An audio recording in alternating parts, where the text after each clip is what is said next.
ایک طرف وہ سپہ سالار جسے یورپ بھی شیر اسلام کہتا تھا، اور دوسری طرف وہ حکمران جس کا نام سن کر سلطنتیں لرزتی تھی۔ ایک ایسا آئینہ جو وقت کے چہروں کو دکھاتا ہے۔ کچھ چہرے روشن ہوتے ہیں، روشنی بانٹتے ہیں، اور کچھ تاریکی کی علامت بن جاتے ہیں۔ آج ہم دو ایسے کرداروں کی کہانی سنانے جا رہے ہیں جنہوں نے اپنے وقت کو ہلا کر رکھ دیا، جن کے نام آج بھی تاریخ کے اوراق پر جلی حروف میں لکھے ہیں۔ ایک وہ جسے دشمن بھی عزت سے یاد کرتے ہیں، صلاح الدین ایوبی، اور ایک وہ جس کا نام سن کر آج بھی دل دہل جاتے ہیں، یعنی چنگیز خان۔ ایک ایمان، رحم اور حکمت کی علامت، اور دوسرا قہر، تباہی اور دہشت کی پہچان۔ لیکن سوال یہ ہے، کون تھا اصل فاتح؟ کون تھا اصل عظیم؟ اور تاریخ نے کس کو یاد رکھا؟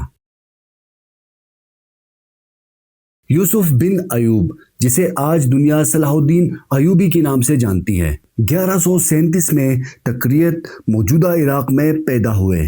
ان کا تعلق ایک کرد خاندان سے تھا، مگر ان کا مشن امت مسلمہ کی سربلندی تھا۔ بچپن سے ہی ان میں سادگی، دیانت اور شجاعت کے آثار نمایاں تھے۔ انہوں نے نور الدین زنگی کے زیر سایہ تربیت حاصل کی اور بہت جلد شام، مصر اور فلسطین کی سیاست اور جنگوں میں ایک بڑا نام بن گئے۔ جب صلیبی افواج نے بیت المقدس پر قبضہ کر لیا اور مسلمانوں کے خون سے شہر کی گلیاں بھر گئیں، تو صلاح الدین ایوبی نے وہ خواب دیکھا جو ہر مسلمان کا دل چاہتا ہے۔ 1187 میں صلاح الدین نے جنگی حطیم میں صلیبی طاقت کو پاش پاش کر دیا۔ صلیبوں کی فوج تباہ، ان کے کمانڈر قید اور مسلمانوں کا پرچم بلند کیا۔ اور پھر وہ دن آیا، 2 اکتوبر 1187، یعنی بیت المقدس مسلمانوں کے ہاتھ میں واپس آیا۔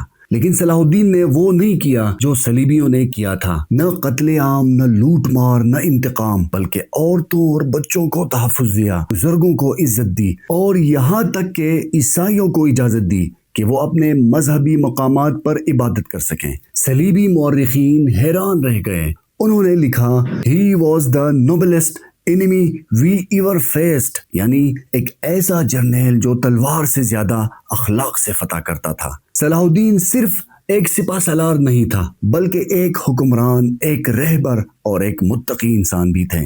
انہوں نے مصر، شام، حجاز، یمن اور شمالی افریقہ کو یکجا کر کے ایوبی سلطنت قائم کی اور پھر فرقواریت، بدعنوانی اور ظلم کا خاتمہ کیا۔ ان کی زندگی سیدھی سادی تھی۔ مرنے کے وقت ان کے پاس ذاتی خزانے میں صرف چند درہم ہی تھے، حتیٰ کہ کفن کے لیے قرض لینا پڑا۔ یہ تھا وہ انسان جو طاقت کا مالک تھا، مگر دل میں خوف خدا رکھتا تھا۔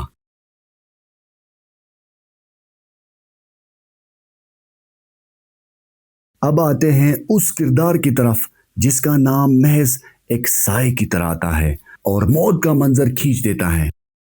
تیموجن، ایک معمولی منگول قبیلے کا یتیم لڑکا، باپ زہر دے کر مارا گیا، قبیلہ چھوڑ گیا، ماں نے بچوں کو گھاس ابال کر کھلائی۔ لیکن وہی تیموجن بعد میں بنا چنگیز خان، تمام منگول قبائل کا خان۔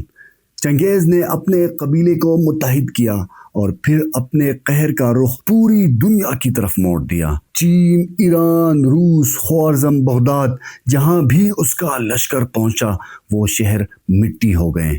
تاریخ دانوں کے مطابق چنگیز خان کی فتوحات میں تقریباً 4 کروڑ انسان مارے گئے ہیں۔ مسلمانوں کا علمی اور ثقافتی مرکز بغداد، جسے چنگیز کے پوتے ہلاکو خان نے تباہ و برباد کر دیا، لاکھوں لوگ قتل، کتابیں دریاؤں میں پھینکی گئی، یہاں تک کہ دریاؤں کا پانی سیاہ ہو گیا۔ چنگیز خان کا اصول تھا، یا سر جھکاؤ یا موت کے لیے تیار ہو جاؤ۔ اس کے لشکر کا پہلا ہتھیار خوف تھا۔ دشمن کی فوجیں اکثر جنگ سے پہلے ہی ہار مان جاتی تھیں۔ صلاح الدین ایوبی اور چنگیز خان دونوں فاتحین تھے، لیکن ان کا راستہ الگ الگ تھا۔ صلاح الدین نے امت کو جوڑا، چنگیز خان نے نسلوں کو توڑا۔ ایک نے عبادت گاہوں کو بچایا تو دوسرے نے انہیں جلا دیا۔ ایک نے دشمنوں کو معاف کیا، دوسرے نے معافی کا لفظ سنا ہی نہ تھا۔ ایک کی طاقت میں عاجزی تھی تو دوسرے کی طاقت میں غرور تھا۔ صلاح الدین ایوبی 1193 میں